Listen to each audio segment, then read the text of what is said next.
That car wash was brutal.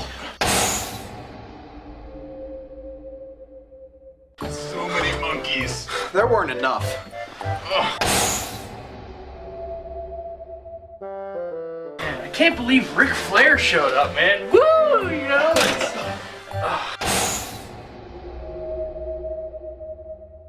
He's gotten slow in his years, though.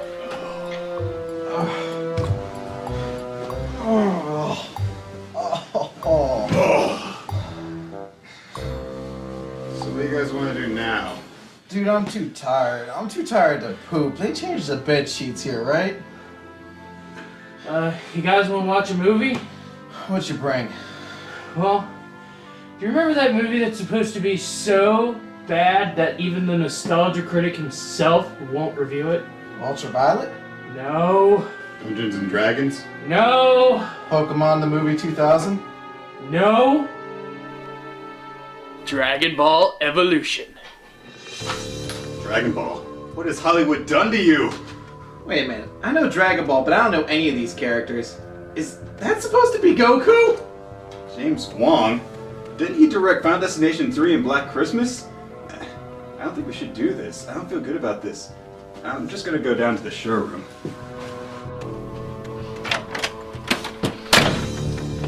If this movie is as epic fail as they say, I need people to suffer with. You're going to sit down and watch the movie now.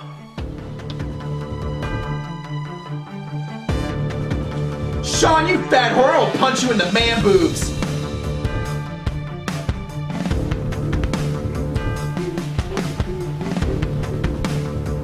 Shut up! And enjoy the show. So the movie opens up with our once peaceful world. a commercial for HD television? Hey, wait a minute. Go back a moment. That's what's not even real. That's CG. What, this movie was too cheap to get the actors hot and sweaty? Well, this is a strange way to open up a movie about Dragon Ball. Huh, but here we go, a fight. That's the prestige of the Dragon Ball series, and with a Hollywood budget behind it, this should really...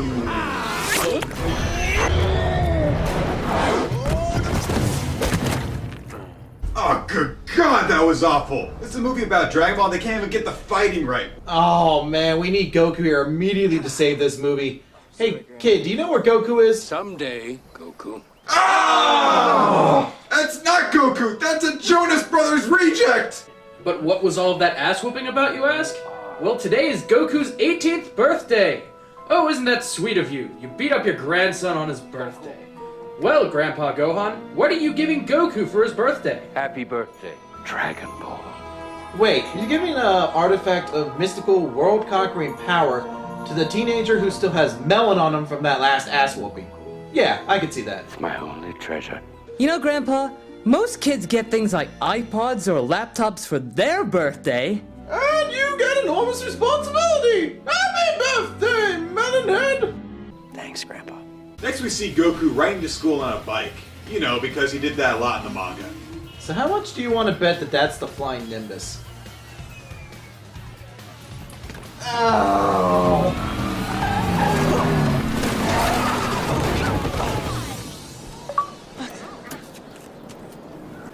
You're gonna pay for this, Fuller? Make me pay, Geeko. Oh my god, it's an entire high school full of stiflers! Right here. Come on, baby. Show me what So after having his bike destroyed and being insulted by these 28-year-old high school bullies, Goku's ready to fight back! I mean, Goku's not the sort of guy to just let injustice like this go by. He'll stand his ground. He'll put those punks in their... No, never mind. He's left the episode and walking away. Apparently there wasn't enough money in the budget for CGI tears. Who is this whiny pussy? Goku is not some 18-year-old bitch. He's a 10-year-old kid who loves fighting, has no responsibilities in the world, is completely naive about anything related to high school, let alone having ever attended any school of any kind. He doesn't have the flying Nimbus. He doesn't have the... So the movie realizes that it's 20 minutes in and nothing has happened, so we cut to Final Fantasy. Or Star Wars. Porno? Either way, Spike from Buffy the Vampire Slayer amasses a ball of energy in his hand and drops it onto the city below, where it apparently selectively destroys the buildings while leaving all of the citizens unharmed. Where's the kaboom? There was supposed to be an earth-shattering kaboom! So amidst all this destruction, we see a hot Asian grab a little girl and lead her away into a tiny cellar where they must remain quiet to avoid being detected by Piccolo's assassin. Despite everything, I believe that people are really good at heart. Huh. It's the Diary of Asian Frank.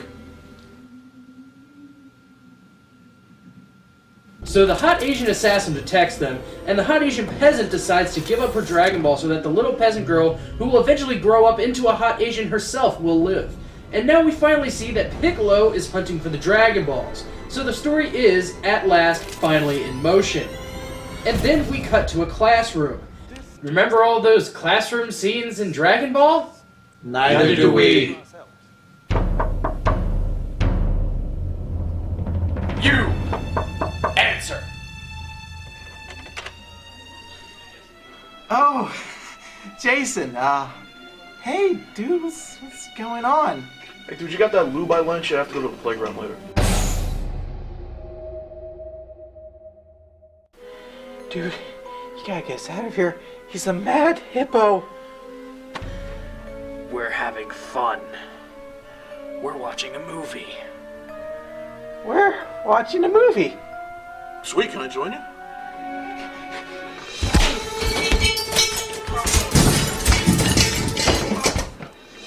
Come on in.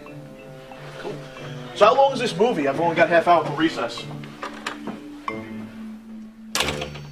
Alright, so the movie starts giving us exposition about an upcoming eclipse that will be relevant, but...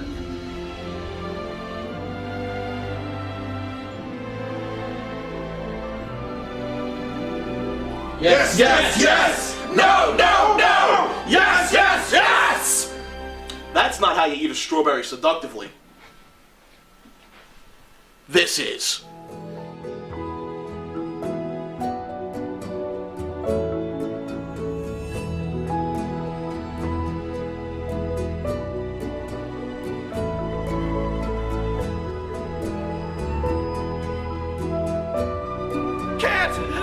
See! After that awkwardly pornorific moment in a kid's movie, we cut to Chi-Chi having trouble opening her locker. Remember how the original Dragon Ball was all about our heroes dealing with high school related problems like getting to class on time? We don't either! Damn it, I was trying to blow her skirt up. Hey, I'm having a party tonight at my house. I'll be there. So Goku gets ready for his party and decides for a reason that is never explained to bring his mystical artifact of earth-conquering power to a high school party. A party, by the way, being held apparently at Edinburgh Castle. But before Goku can enter, he gets stopped by the Stifler gang. What are you doing here, Geeko? So listen, why don't you turn around, walk away. Goku starts to leave, but then decides to... Oh, good God, no!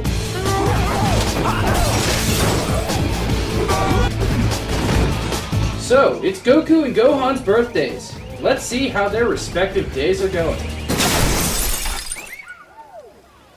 Happy birthday to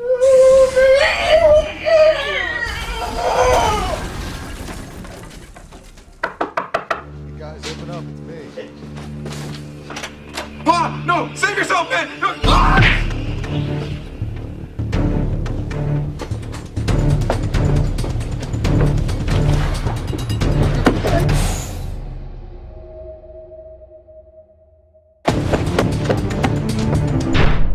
Something's wrong.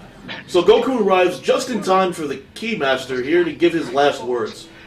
Before the eclipse. So why do all these movies always start with a dying caregiver? Find Master Roshi in Pazu. Tell him Piccolo's Return. So after he buries his grandfather, Goku aimlessly wanders his house before he hears an intruder in his home. We're now introduced to a character even more annoying than not Goku. I know it's here. Hey, wait a minute, dude. I think it's supposed to be Bulma.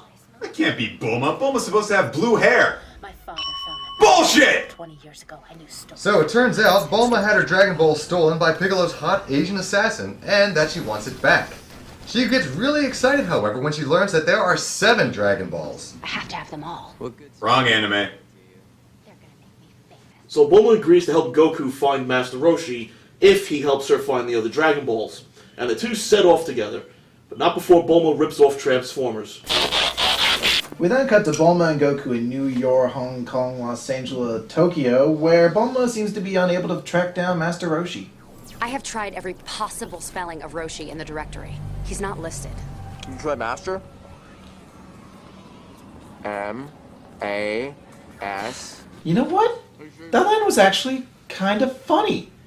In fact, this whole scene is actually the closest it's ever going to be to replicating Dragon Ball. I mean, just a moment ago, Goku was eating a big leg of meat without a care in the world.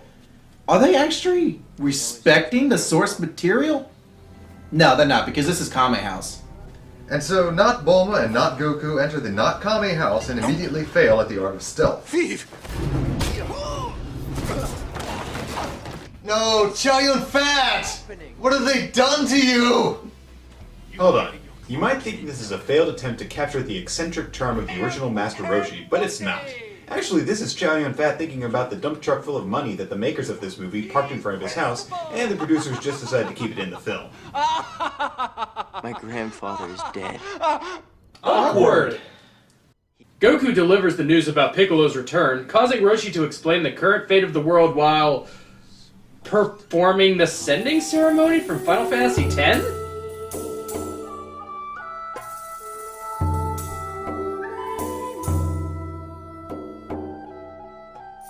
Meanwhile, Goku reaches into what looks like a fireplace and proceeds to pull out a Dragon Ball.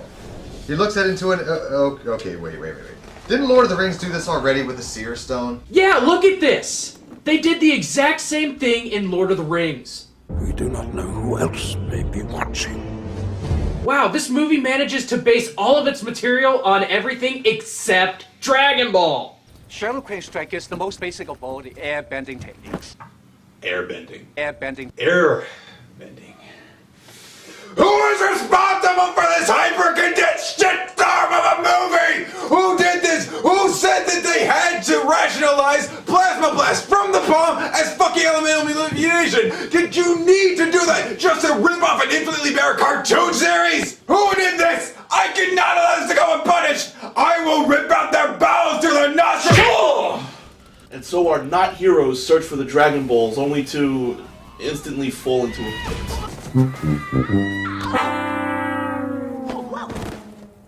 Who do you think made this trap? Team Rocket.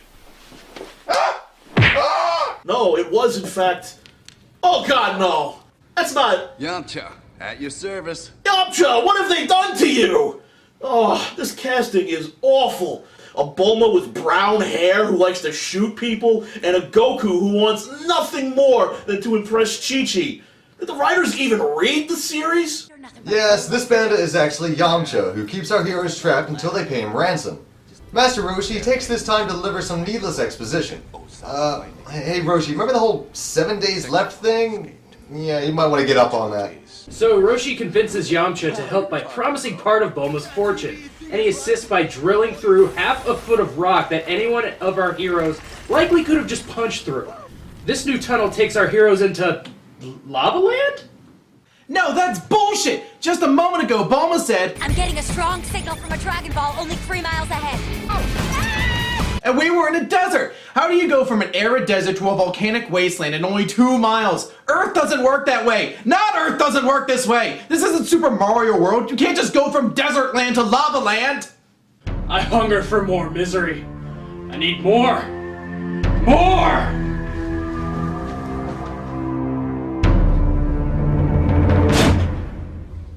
Of course, Fatty's hungry. Masako X, could you please sign my anime detour pass? Oh boy, absolutely! I'd be more than delighted to.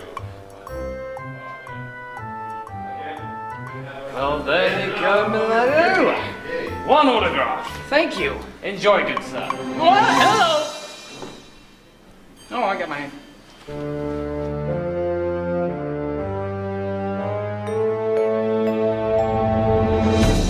What's the meaning of this? I'm gonna get you back!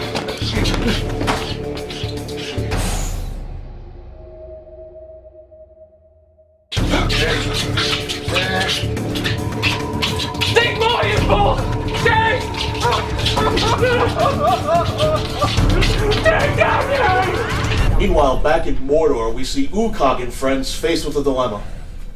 Ukog? What?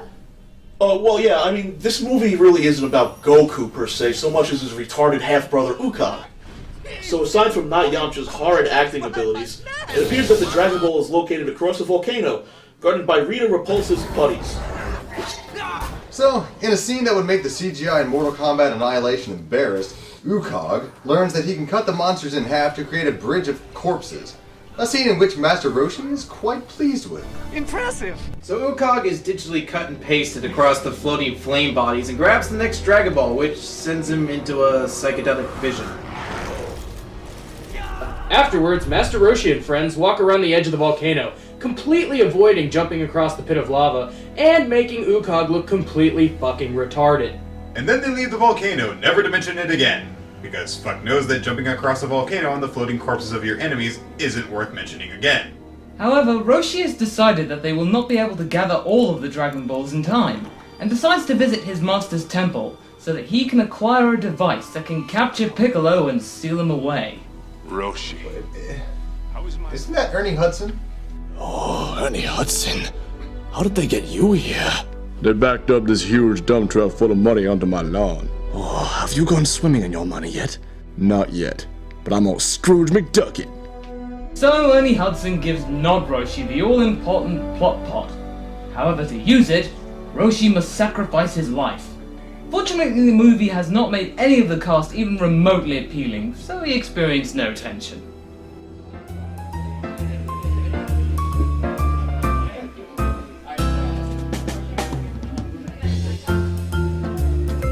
Free beer? More free beer? That fest is awesome!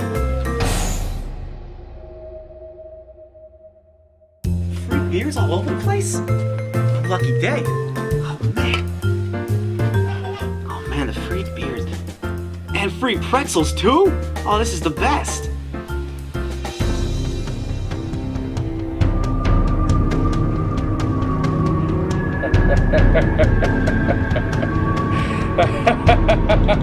Wait, those pretzels aren't salted. And that's a horrible movie. And this isn't even really that good a beer. You can't catch me, fatty. Oh, it appeared to be caught. Ow! So we cut to Chi-Chi finding a martial arts tournament, which is conveniently next to the ancient sage temple, where we see Chi-Chi, hot Asian in tight leather. And she does things in tight leather.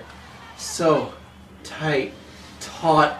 Well, she meets up with Ukog, who decides to fill her in on the whole alien apocalypse thing about to happen. And then, from one awkward romance to another, Bulma and Yamcha decide to start their completely spontaneous relationship. Seriously, movie, those who are fans of the series know that Bulma and Yamcha hook up, well, until big, bad, sexy Vegeta comes along, but those watching the movie only know these characters by their last interaction. You know, where Yamcha was robbing them? This Goku's horrible! Why are you making me watch this? Ah! Can someone get me out of this hellhole? Somebody! Sup.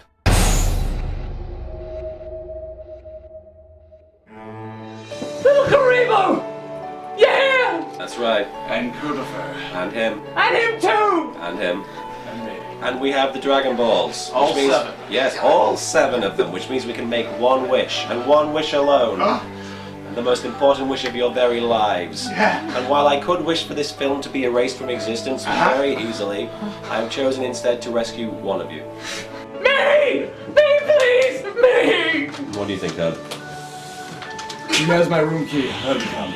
Okay. Yes! Let's go.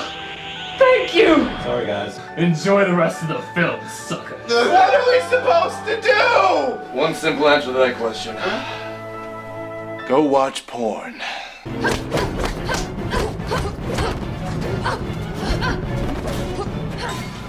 I dreamed that didn't start this well. Phantom Chi-Chi?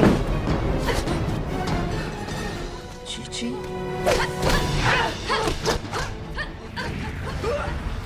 But with 2 Chi-Chis, how will Ukog know which one is which? Well, surely he'll pick up on the subtle nuances that he'd know after years of infatuation and Help me, Goku. Wrong one. Our hero, ladies and gentlemen. And so Ukog dies and wakes up in... Twilight? Whatever. But sadly for us, it's not his time. Why? Because somehow Roshi revives him with a Kamehameha. What? You used the Kamehameha to heal. A destructive force of energy that you have now bastardized into an all-purpose plot MacGuffin. When you could have simplified this maybe just by saying there are sensu beans? You know, something integral to the plot, familiar with the fans? Did you even read the series? No! Get back here! You're not leaving without us, you bastard! And so, Ukog and friends leave Chi-Chi unconscious to go stop Piccolo. But before they leave, they run into Ernie Hudson, who has come to deliver the plot pot. Yo, Murray just called. There's gonna be a Ghostbusters 3, and there's another dump truck full of money in my backyard. Yeah, have fun finishing Sailor Moon or whatever the fuck it is. I don't give a shit. Alright, we're finally nearing the end of this $45 billion mistake as Piccolo gathers the Dragon Balls to make his wish. With this Dragon Ball, I thee wed. So not Yamcha, feeling a tad suicidal, decides to drive his tank off the cliff, bringing a much-needed end to this movie. No, it doesn't, because he's actually driving Sophia the Third, which allows not Roshi to get off a Kamehameha, scattering the Dragon Balls. And so we finally have our final confrontation between Ukog and Piccolo. Except instead of fighting Piccolo, he decides that now, over an hour into the movie, is the perfect time for exposition. So in the span of about 20 seconds, we learn that Ukog is actually a meteorite baby who is secretly Piccolo's monster monkey servant? Are all of your questions satisfied now? Neither are ours! It's actually surprising how many different ways this movie is wrong. Ukog never has a tail, so he shouldn't be able to transform. And even so, the Saiyans were never servants of Piccolo, so Donkey Kong should be ripping that bad makeup job right off our Star Wars reject. Why does Piccolo want the Dragon Balls? In the manga, he wants to use his wish to grant him eternal youth, but here his goals are entirely ambiguous. So what does he want? Revenge? Women? Money? Strawberries? The world? of course! However, the movie does get one scene right, as Not Roshi uses his plot pot, which actually turns out to be an ancient Ghostbusters trap. Let's show this prehistoric bitch how we do things downtown.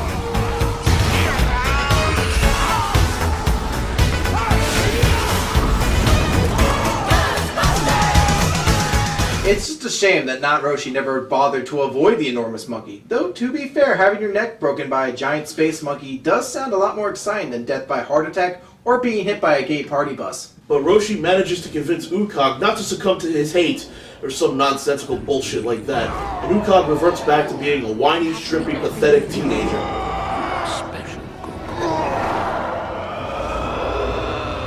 You know, I wonder if this whole conflict could have been avoided if Gohan had just told Goku that he was going to turn into an evil space monkey. But all he would need to do is believe in his friends and everything would turn out okay. So now that Ukog is back to normal, it's time for the final fight, where the movie finally decides to be Dragon Ball. It's just random energy blasts and shouting. Finally! Hey look, they even reused the same scenes over and over! I'd say they're going for realism, but I'm thinking they just tried to use zoom effects to cover up the fact that they're lazy. Hey, this is kind of good. This is actually kind of like Dragon Ball. Do you mean the movie saved its one final crowning moment of glory for the climax? This movie may just save itself. It may...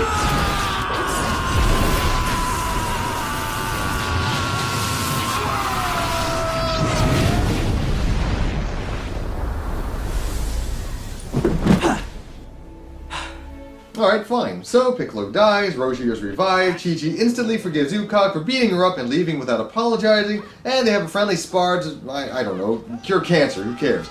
The movie's over, and now we are treated to a 30-minute credits scene. Yay?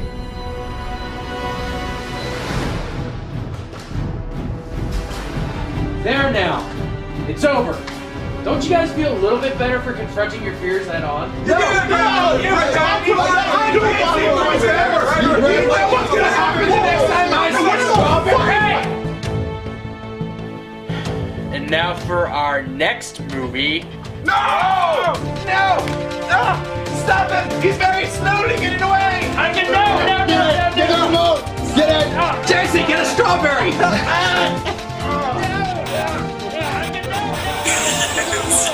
Dance, puppets, dance! I mean, Attention to the man behind the static, the one who's doing a bad job disguising himself. Okay, if you must know, I'm the one who set up you guys to do the review. I paid off Sean with a box of ho-hos and, well, he forced you to do this because I forced him to do it.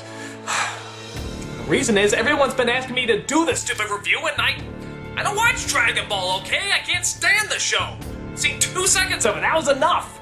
So, just wanted you guys to do it so I never have to do it at all. So there. Just remember that Nostalgia Critic is always watching. He'll always be there to watch you. Except for Dragon Ball, I'm not watching that, so, yeah. I'm evil, watching you,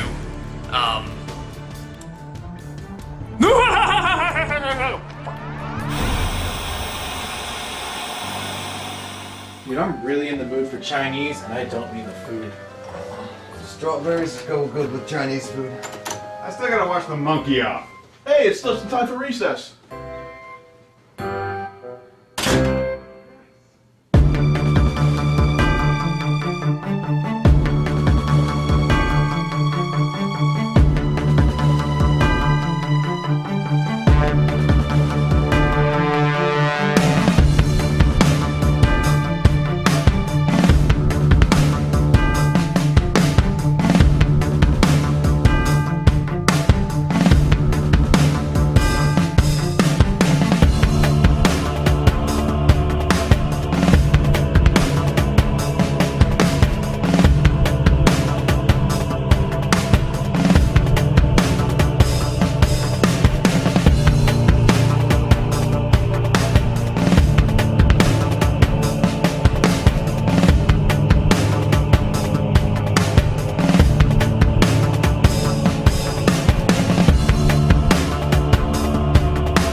Hey, where did everybody go?